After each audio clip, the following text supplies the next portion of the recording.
अस्य देवदेवस्य महादेवस्य अहिलाटकोटि ब्रह्माण्डनायकस्य भगवतः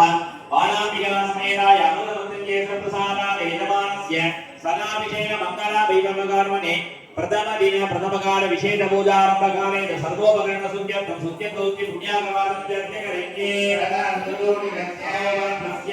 एकदन्ताय विद्महे वक्रतुण्डाय धीमहि समर्पयामि सकलां